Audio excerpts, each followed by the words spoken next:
बलूचिस्तान, बलूचिस्तान से पाकिस्तान जाता है और पाकिस्तान में उस इलाके में जहां पे स्मगलिंग होती है तेल 500 रुपए लीटर हो चुका है। जो गौरव बता रहे हैं ना, लेकिन टैंकर से कितना जाएगा? आपको तो वो वाले सी वाले टैंकर, बड़े बड़े टैंकर से ले जाना पड़ेगा। लेकिन चलिए वो वहाँ इतने में ही काम चल जाता है सर। यहाँ वाला डिफरेंट है, यहाँ वाला डिफरेंट 500 वाला ना, उसके सी वो तो क्या भाई, बोतल में लेकर आना, बोतल में लेके आना। 295 करोड़ के जासूसी ड्रोन खरीद रही है सेना। ऑपरेशन सिंदूर के बाद आपातकालीन खरीद के लिए 2 अहम डील। आइडिया फोर्स टेक्नोलॉजी को 173 करोड़ का ऑर्डर दिया गया है। सोलर डिफेंस एंड एरोस्पेस से 158 करोड़ की डील हुई है। इधर ऑपरेशन सिंदूर, अब ये भी किसी पता नहीं है इसमें कितना दम है, लेकिन मेजर गौरव ये भी कहा जा रहा है कि ऑपरेशन सिंदूर का फेज 2 बहुत जल्दी देखने को मिल सकता है। आई रियली होप, मैं उम्मीद करता हूं कि हो जाए एक बार, क्योंकि पाकिस्तान की अच्छी वाली कमर तोड़नी पड़ेगी, तब जाके पाकिस्तान बाज में आएगा। किसी को यह गलतफहमी है, किसी को, कि पाकिस्तान ने अपना आतंकवाद रोक दिया है ऑपरेशन सिंदूर के बाद, यह गलतफहमी दूर कर लीजिए। यह पाकिस्तान के खून में शामिल है, वो दोबारा करेगा। तो इसके पहले वो करे, इसके पहले वो करे। अभी चुपचाप बैठा है, यही समय है। डालो बिल्कुल आसिम मुनीर के मुंह के अंदर एक ब्रह्मोस बढ़िया वाला। गौरव, आपको मौका मिलने वाला है। बिलावल वापस पहुंच चुके हैं।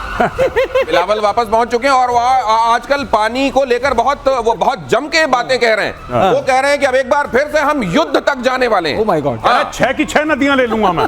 पूरी 6। और जिस तरीके से अगर वाकई मुंह चलाने में अगर युद्ध जीते जाते होते तो बिलाल इस दुनिया के शहंशाह होते। बिल्कुल, वो हैं अपने दिमाग से, तो वही है दुनिया के शहंशाह। ये जो ऑर्डर दिए गए हैं सर, अब ये इन ऑर्डर्स की मैं चर्चा कर लूं, ये हमारे सैन्य क्षमताओं को क्या बढ़ाएंगे, किस तरीके से बढ़ाएंगे? ऐसा है, ड्रोन्स के लिए जितना भी ड्रोन आप इकट्ठा कर लें और जो प्रोडक्शन कैपेसिटी आप बना सकें उतना ही अच्छा है। ऑर्डर देने से 2 फायदे होते हैं दिनेश।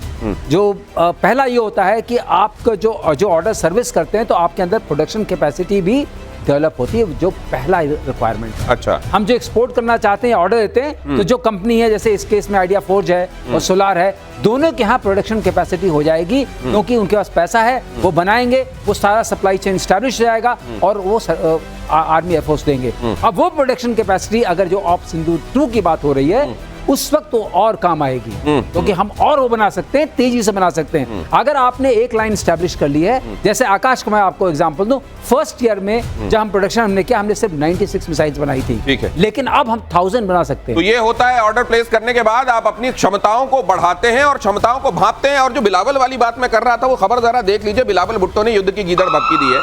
भारत ने सिंधु समझौता नहीं माना तो जंग होगी, युद्ध करके सभी 6 की 6 नदियों पर कब्जा कर लेंगे, यही कह रहे थे गौरव, आपको खबर बता रहे थे। अमित शाह ने कहा था समझौता बहाल नहीं करेंगे, ये चांद ले लेंगे, सितारे ले लेंगे, 6 की 6 नदी। अच्छा, कुछ एक लीडर्स जब बात करते हैं, जैसे नेतन्याहू को हम देखते हैं जी, वो जब कहते हैं तो लगता है कि एक करेज वाला आदमी कुछ कह रहा है। फॉर दैट मैटर ट्रंप जब कहते हैं तो समझ में आता है, नरेंद्र मोदी जो कहते हैं वो लगता है कि कोई कह रहा है। बिलावल के मुंह से जब ये बातें निकलती हैं, हम 6 की 6 ले लेंगे, ये पता नहीं रिलेट नहीं कर पाता आदमी से। नहीं, बिल्कुल, ये बिलावल का देखिए साफ सीधी बात है।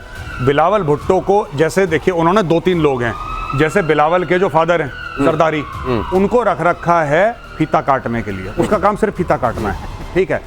शहबाज शरीफ को माफी मांगने के लिए, उसका अलग काम है, कह रहा तू माफी मांगेगा बस, और कुछ नहीं। वो सबसे ऐसे ही रहता है, वो सबके सामने ऐसे हाथ जोड़ के, गलती हो गई, मेरा नाम शहबाज शरीफ है, मुझे माफ कर दो, मेरा नाम शहबाज शरीफ, हाँ मैं प्रधानमंत्री हूँ, बहुत बड़ी गलती हो गई। बिलावल को रखा है कि भाई ऐसा है कि काटने के दांत और भौंकने का मामला अलग, तू बोलता रहे भाई, तू बोलता रहे बीच में। तो देखिए, माहौल बनता है 2-4 लोगों से। नहीं तो बिलावल ने जैसे भाई कव्वाली गाता ना, एक आदमी गाता है, पीछे नहीं होते ताली बजाते हैं, तो कव्वाली, ये वो लोग हैं, आलाप लेने वाले बीच में। हाँ, बीच में वो कहता है अगर दुश्मन, तो दूसरा कहता है दुश्मन, जमाना कम नहीं, वो कहता है कम नहीं। तो ये है, ये पीछे ये वाले हैं, ये कव्वाली वाले, बीच में इसी तरीके से ये साथ देने वाले जो कलाकार हैं, इनको ध्यान से देखते रहिए। और पिनाका रॉकेट की 2 नई रेजिमेंट बनेंगी, अपनी मारक क्षमता बढ़ाएगी भारतीय सेना। पिनाका मल्टी बैरल रॉकेट की 10 रेजिमेंट हो जाएंगी, एक रेजिमेंट में 18 पिनाका रॉकेट लॉन्चर होते हैं। ये भी एक, ये बहुत हमारी खतरनाक मिसाइल है, बहुत खतरनाक मिसाइल, बहुत खतरनाक। अच्छा, शॉर्ट रेंज के लिए इससे अचूक निशाना लगता है। और आप जो है, अगर जो आपका वो होगा बॉर्डर मैनेजमेंट जो होगा, वो बहुत अच्छा इफेक्टिव होगा। ये बहुत इंपॉर्टेंट है। बॉर्डर मैनेजमेंट जो होता है, ये बॉर्डर मैनेजमेंट कैसे होता है मेजर गौरव आर्य? सर सीधी सी बात है, भय से होता है, ऐसे होता है बस, और कुछ नहीं है इसमें। ये पिनाका लगा है 1 किलोमीटर बाय 800 मीटर्स का एरिया, यानी कि 1000 मीटर से लेकर 800 मीटर का इलाका एक बार आपने पूरा सैल्वो फायर करा, ये राख बन जाएगा। तो अगर कल आप कहते हैं ऑपरेशन सिंदूर में कि एक ब्रिगेड हेडक्वार्टर आपको गायब करना है, पाकिस्तान ने भगवान न करे कोई टेरर अटैक करता है कश्मीर में या भारत में कहीं भी, और आपको पाकिस्तान को सजा देनी है, सिर्फ एक फोन करना है, एक पिनाका आपने फायर करा, पूरा सैल्वो निकला, 1,000 मीटर यानी कि 1 किलोमीटर बाय 800 मीटर्स का जो स्क्वायर है ना, वो बन जाता बिल्कुल राख। वहां पे कोई चीज जीवित नहीं रहती, वो राख बन जाता है, बिल्डिंग हो कुछ हो, वो मलबा बना देगा पूरे इलाके को। तो अगली बार अगर हमें अटैक करना है कोई भी टैक्टिकल हेडक्वार्टर या कोई भी स्ट्रेटेजिक हेडक्वार्टर पाकिस्तान का, एक बटन दबाया, हर हर महादेव। तो मतलब ये मल्टी बैरल रॉकेट लॉन्चर वाली ही वही है। पहले ग्रैड भी हुआ करता था रशिया का, हाँ। अब ये पिनाका बनाया है, उससे कहीं ज्यादा घातक, हाँ। उससे कहीं ज्यादा मारक क्षमता, अच्छा। और सारी की सारी टेक्नोलॉजी, सॉफ्टवेयर, हार्डवेयर हमारी, हाँ। और अचूक जहां पे बटन दबाया वहीं पे जाके लगेगा। ये जो अचूक पर आप जोर दे रहे हैं सर, ये मतलब प्रिसीजन अटैक वाली बात आप कर रहे हैं, एक्यूरेसी की बात, एक्यूरेसी की बात है। ऐसा होता है कि पहले जब हमने शुरू किया था आरटी होती थी, हाँ। आरटी का एक हम लगाते थे अंदाजा, वहां जाता था तो सर्कुलर एयर मतलब आर्टिलरी होती थी, आर्टिलरी। तो एक उसका एक एरिया बनता था कि इस एरिया में लगेगा, तो अगर मान लीजिए बंकर यहाँ है, बिल्डिंग यहाँ है, आपका यहाँ जा सकता है, यहाँ सकता है, उसके लिए बहुत आपको मैंने वो एक्यूरेसी अब इसके साथ इसका कितनी क्या है, आपने वहां मारा वहीं गया, और सैलो मारा तो ना गया। एक कहावत है आर्टिलरी में, मैं बता दूं कि हुक्म देते हैं ना कि यहाँ पे फायर करो, गोला यहाँ पे डालो, तो आर्टिलरी वाले बोलते हैं जहां बोला वहां गोला। हाँ, जहां बोला वहां अच्छा गोला। ये एक्यूरेसी देखिए ऐसी होगी, इसीलिए पिनाका इतना खतरनाक तरीके से और बढ़ा देने वाला है भारत की क्षमताओं को। रेगिस्तान में भारत का जोरदार युद्धाभ्यास, कोनार्क गनर्स ने दिखाई तोपों की मारक क्षमता, बेहद केंद्रित और सख्त फायरिंग की गई, फायरिंग ड्रिल में आजमाई गई अत्याधुनिक हथियारों की क्षमताएं। ये इस ड्रिल का मायना क्या है सर? केंद्रित जो वर्ड बोला है ना, ये केंद्रित वाला वही वर्ड है जी, एक्यूरेसी वाला। एक्यूरेसी हाँ, जहां बोला वहां गोला। देखिए, जहां बोला वहां, बहुत अच्छा शब्द है, जहां बोला वहीं गोला। हाँ, ये आर्टिलरी वाले अक्सर बोलते हैं, तोपखाने वाले, कि साहब जहां बोला वहां गोला, ये वही कार्रवाई हो रही है वहां पे। इसका एक और मतलब है, बोला गोला तो कमांडर की आवाज आई, एक होता है उन्होंने अगर हमें कुछ बोला तो ले गोला।